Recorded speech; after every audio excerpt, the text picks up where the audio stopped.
Good afternoon. It's not morning anymore. I slept late. I had an early meeting. Well, early for me. When you sleep till 8 o'clock, anything is early. I know it's weird for me to sleep that long, but I did. And I was meeting with some other church guys, and it took me a long time, and I'm finally back. And I look forward to doing this program every morning. I wonder sometimes whether there may come a time when I will just have to skip the program for that day because I get busy, and I don't know if that's going to happen or not. So there might be times when I'm not able to come back after lunch and do the program. I just don't know. But I will continue as long as I'm able, and then if I have to skip a day, we'll skip a day. There's nothing else I can do about it. I only got so many hours. Uh, it's not that I'm all that overworked. It's just that my strength and my stamina are not what they were, and so I have a tendency to fall asleep when I sit down because I get tired. It's just one of the symptoms. So we'll just continue. We'll get this done this morning and this afternoon rather. We're in Jeremiah chapter 13 of the book of the prophet Jeremiah. God is explaining the judgment, why the judgment, and he has used the sign of the linen girdle, which he commanded Jeremiah to wear for a while and not wash it, and then take it and bury it next to the river Euphrates, which was hundreds of miles away. And he went and did that, and then he returned, and then later on God said, go back and dig it up. And when he dug it up, it was just a bunch of dirty rags, and it wasn't useful for anything. And he said, that's what Israel has become to me. That is what the house of Jacob has become to me. Jerusalem and Judah, and all their pride and glory, they're just useless. Can be done with them.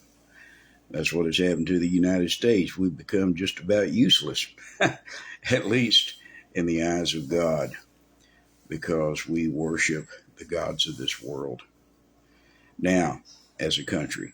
Now, we'll pick up where we were yesterday, verses 17 and 18. It says, but if you will not hear it, hear what? Well, we'll back up to verse 16. Give glory to the Lord your God before he cause darkness, before your feet stumble upon the dark mountains. And while you look for light, he turn it into the shadow of death and make it gross darkness.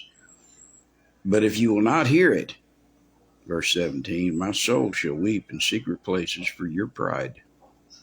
Mine eyes shall weep sore, run down with tears because the Lord's flock is carried away captive. Say unto the king and to the queen, humble yourselves.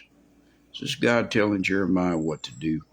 Say unto the king and to the queen, humble yourselves, sit down, for your principality shall come down, even the crown of your glory.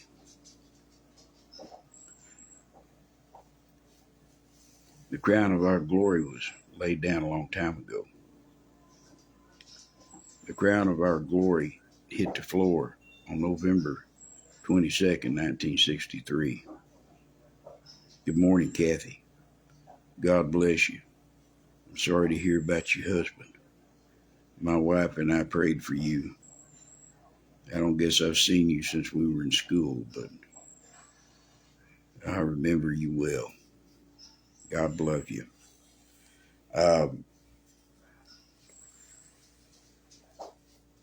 The crown of our glory dropped to the floor, hit the ground, November 22nd, 1963. That was when our crown hit the ground, the crown of our glory.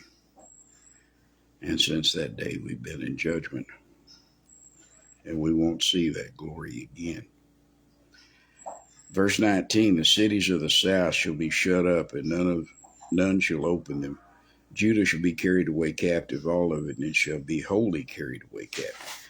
And this is a little bit confusing until you consider the geography, and you have to consider the way God looks at things. When he's talking about the cities of the south, he's not talking about Egypt.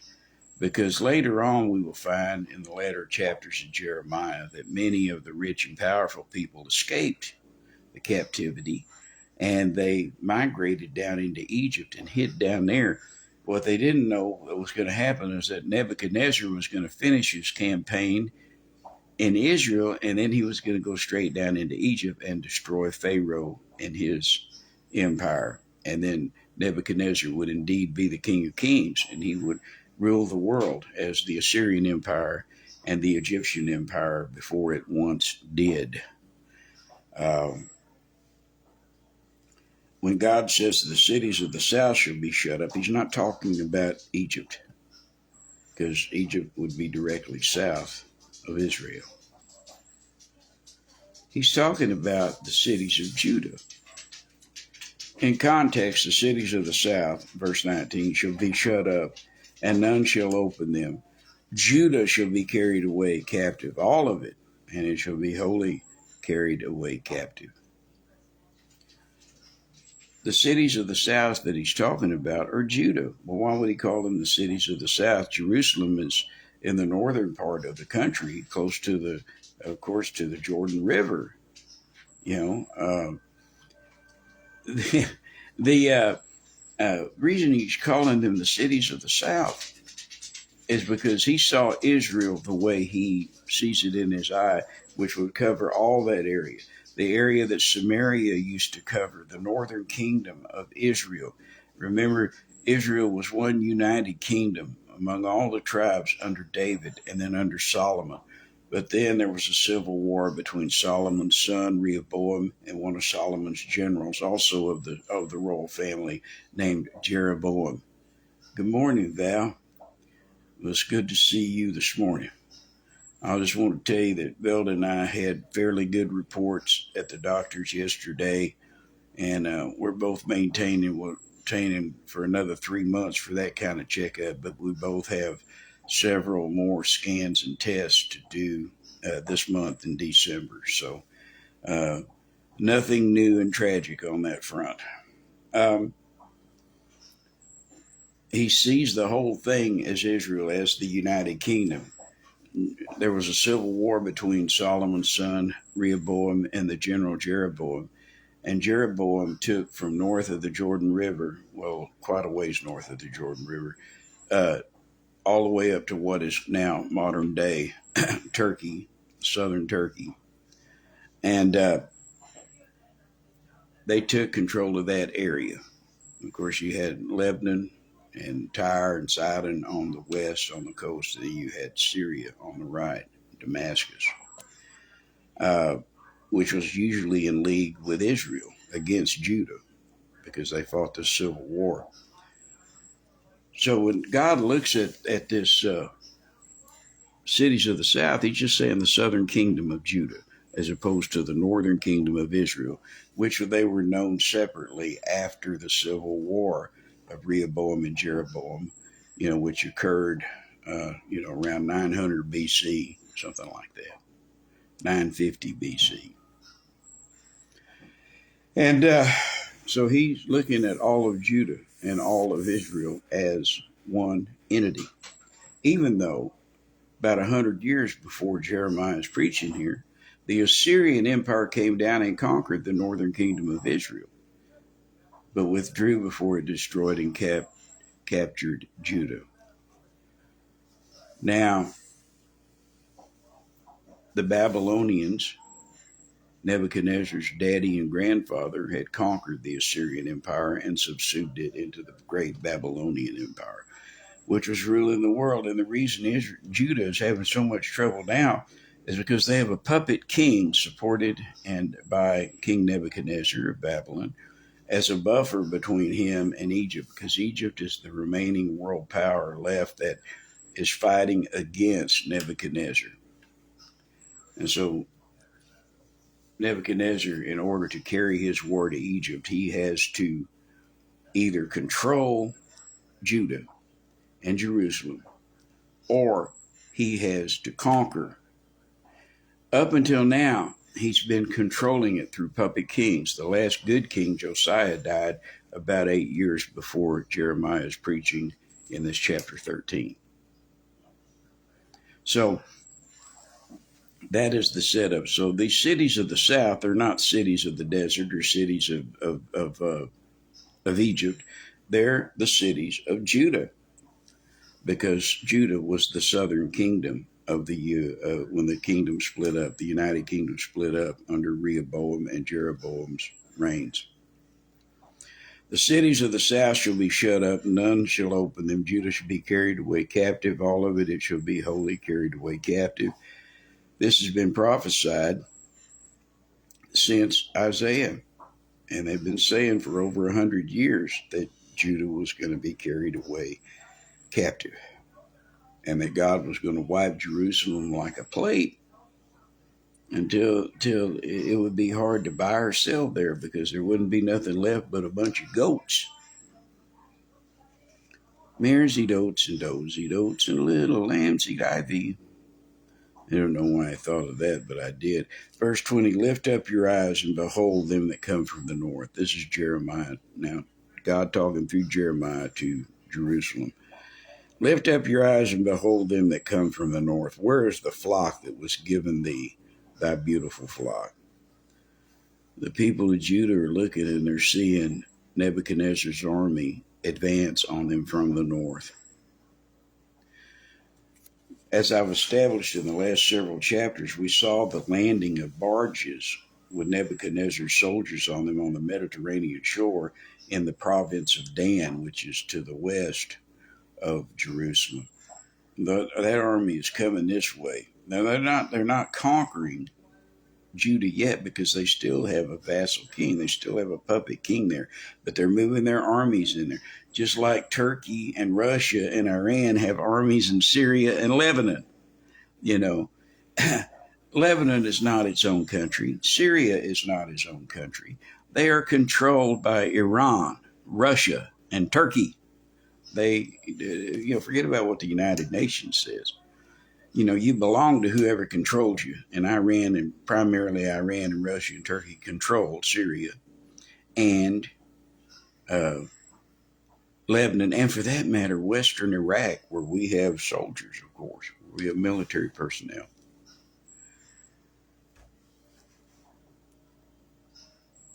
Behold them that come from the north. These are the advancing armies. They're moving from the west. They're moving from the east across Syria, what is now Syria and Jordan and Western Iraq. And they're coming from the north through what used to be Israel, with its capital in Samaria, and then became a province of the Assyrian world empire, whose capital was Nineveh. And now the Babylonians are coming, because they conquered Assyria and subsumed their empire into the Babylonian empire. And now they're pressing out of old Samaria and into Judah. They haven't got to Judah yet, but their armies are there.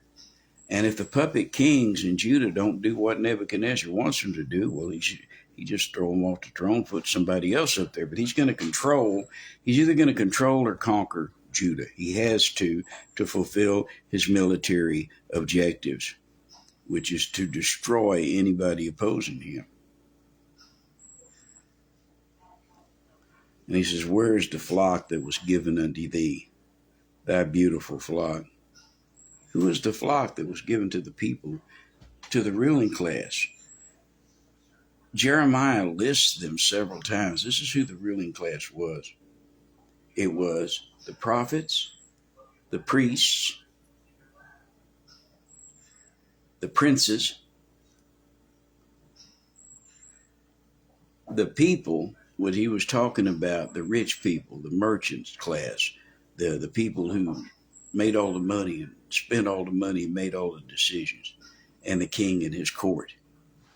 So he's talking to the ruling class, just like in the United States, we have a ruling class.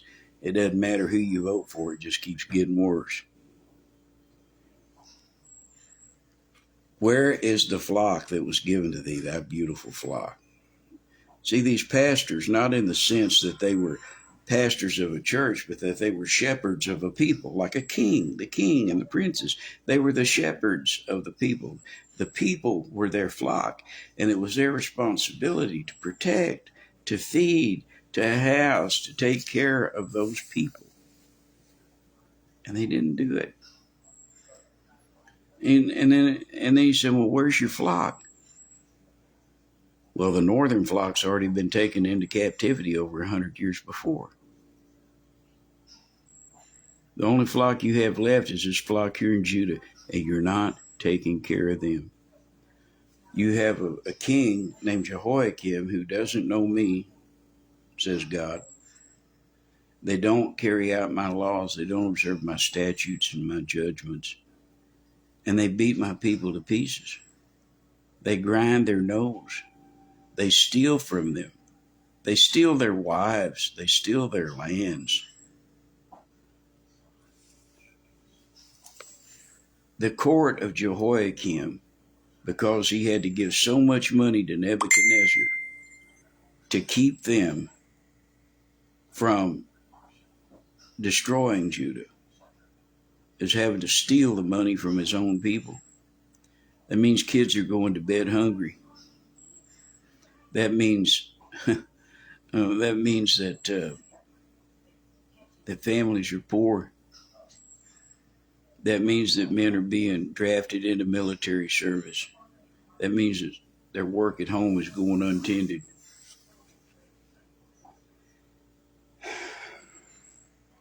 That's where the beautiful flock is. You treated them bad.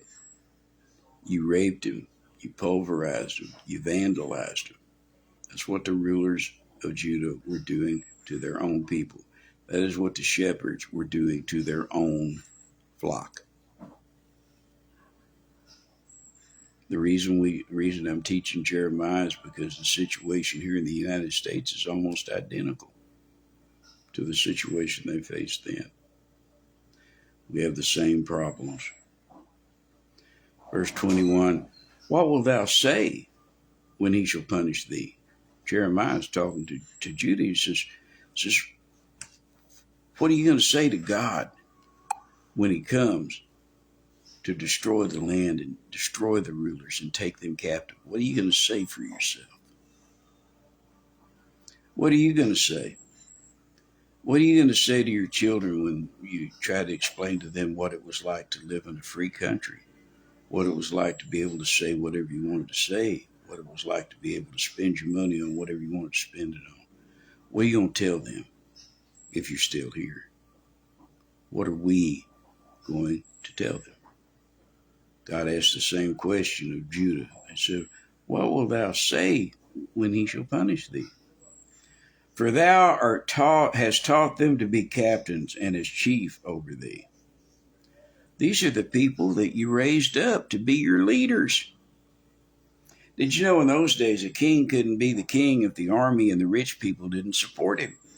He was only as strong as his lords and princes and knights, if you could put it in medieval terms. But as long as the armies that supported the king, that was all the support he had. And of course, the rich people, the people with the money and the property, they supported the strongest faction of the army. And so the ruling class would support the king. But without the support of the ruling class, the king was just another guy in a fancier robe. We got that going on right now. We have raised people up to be over us. And we've taught them to be our captains and our chiefs. And we supported them. And they don't know any more than you do. They're not any smarter than you are. They're not any better looking than you are. They don't know how to spend your money better than you do.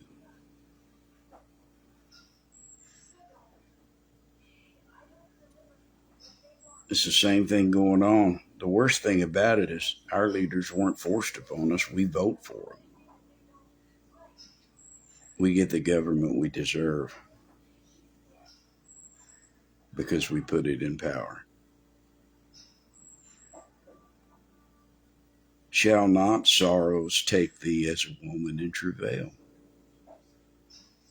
Yes, that was just fixing to happen here in our story in Jeremiah. The troubles have overtaken us here. We don't know what to do. We don't know what to do economically. We don't know what to do. Sure don't know what to do spiritually. And we will not come to God that we might be saved. Jesus said to the Pharisees, he says, you know who I am, and you know who sent me, yet you will not come to me and be saved. And that's not just a New Testament thing. In Isaiah it says, come unto me, all ye ends of the earth, and be saved. Salvation is of the Lord.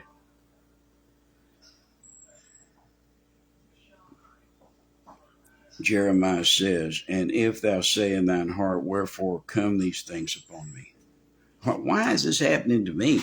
If you watch cable news, I don't advise you do, but if you watch any of the brand of cable news, it is the people, why is all this happening? Why is this happening to me? It's because of sin. You can't go a whoring after other gods, commit spiritual adultery, and worship idols. You can't sacrifice your children, either to the abortuary or to the society. And you can't believe lies and maintain the pride of your power, maintain your power at all. It can't happen. The truth always wins in the end. Empires fall. All empires have fallen. Our empire is falling now.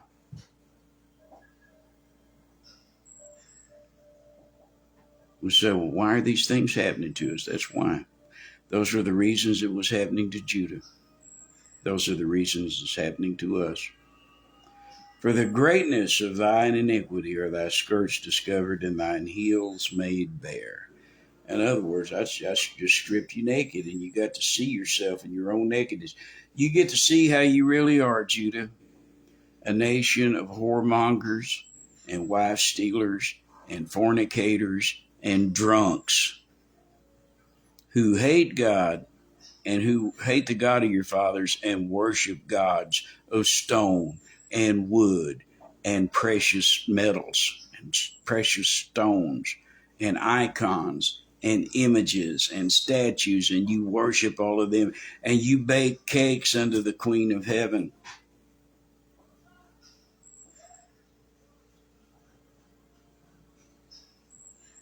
You see yourself as you are, as a nation of fornicators and liars and people who know not God. A society of murderers and of heathens who will not come to God. A society that believes the lies that there are many paths to God, that there are many gods. Well, whoever sacrifices to any god other than the Lord Jesus Christ is sacrificing to devils.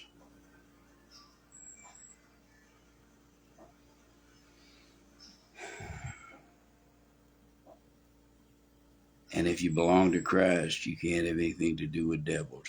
And if you have anything to do with devils, you don't belong to Christ. There are not many ways to heaven. There's one way. Jesus said, I am the way, the truth, and the life. No man cometh unto the Father but by me. He says, your sin was so great that I had to strip you bare so you could see yourself, and so that everybody else as well could see your sin.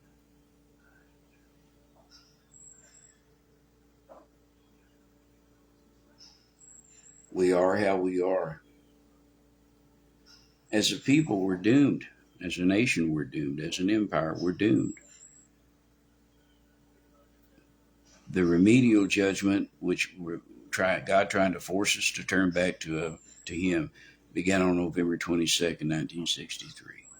The punitive judgments, where God began to punish us and destroy us, began on September 1st, 2001, and is ongoing to this day. The wars are a judgment. Our government is a judgment. Our economy is a judgment. It is all God's judgment on a people that will not obey, a people that have become altogether unprofitable. For all have sinned and come short of the glory of God. There is none righteous, no, not one. We will not honor him. Therefore, he has decided not to honor us. And he's laid our sin bare where anybody can see it. The whole world can see our hypocrisy. You know, I'm just as mad as anybody else about Hamas raping the women in the attack on October 7th on Israel. But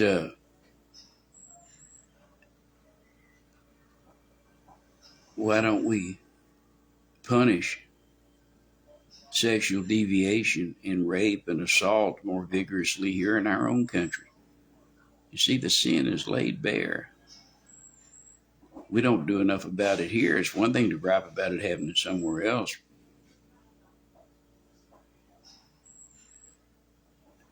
We'll spend great amounts of money trying to prove that the woman that was raped is a liar. You got to drag her through the court. It's a horrible thing.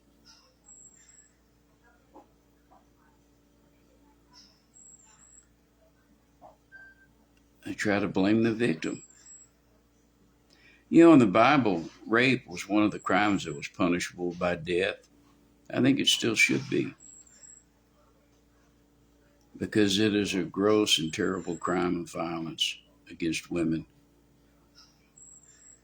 And when we let it go and when we let it get by and then when we try to make excuses for it, that means that we condone violence on all women. And no Christian should. No human should. But that's where we are, friends and neighbors. Our sin is laid bare. I'm not going to take any more time to enumerate them. My time is growing short. I have another meeting to go to here after a while, and I need to be prepared.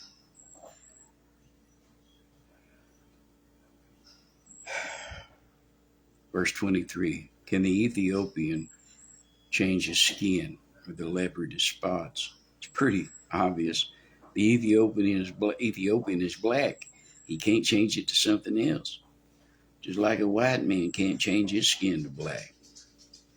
Although here in this country, a lot of people seem to try because they want to be part of a persecuted minority for some reason that I can't understand. It's called cultural appropriation. I think it's crazy. You can't change those things. A leopard can't change his spots.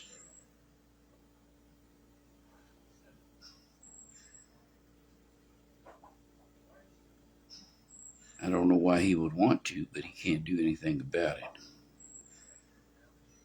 And then God compares it to the people of Judah of his day, and may as well be comparing it to us. Verse 23, then may you also do good that are accustomed to doing evil. You see, there comes a time when you are so surrendered to doing evil that there's no way to quit and do the good.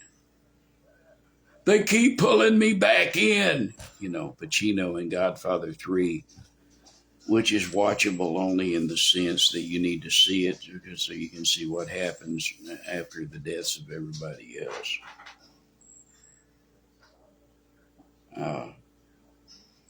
They keep pulling me back in.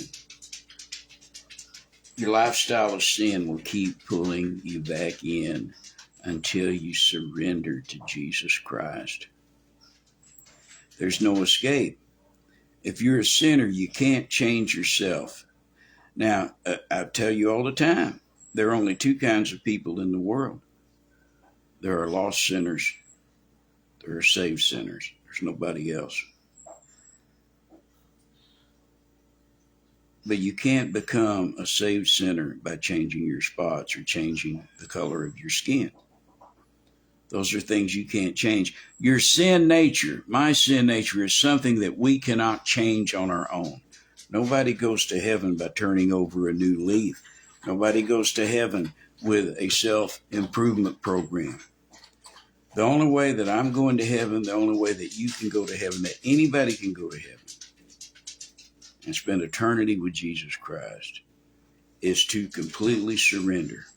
Repent of your sin. And that means to admit that what you're doing is wrong, that your sin is wrong, that it is against God, that you have sinned and come short of the glory of God.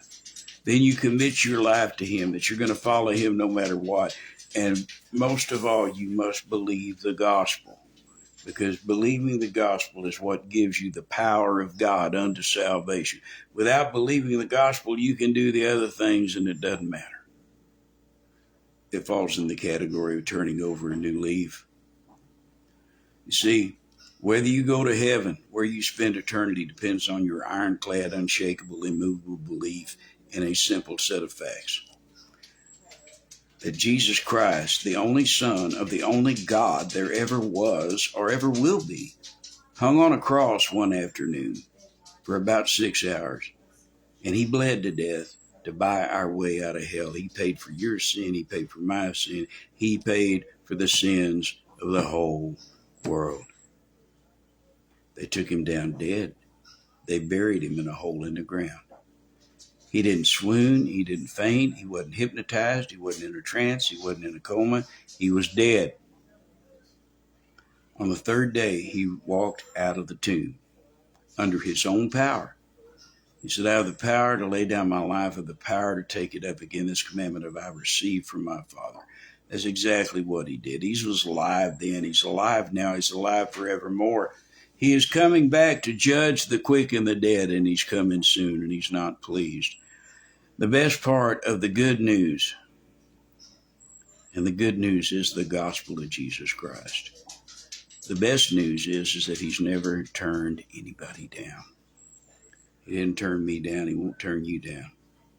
All you have to do is come to Him and believe the gospel and ask Him to forgive you of your sin and be willing to walk away from that sin and follow Him. Nothing could be simpler. That's not to say it's easy. It's not easy, but it's simple. You just do that, and your eternity is secure. If you don't do that, you go to hell. I've never understood why anybody refuses to get saved. But the reality is most people refuse to get saved. Beloved, I'm here to ask you today, don't be one of them. Come to Christ today. Pick up here tomorrow, I hope.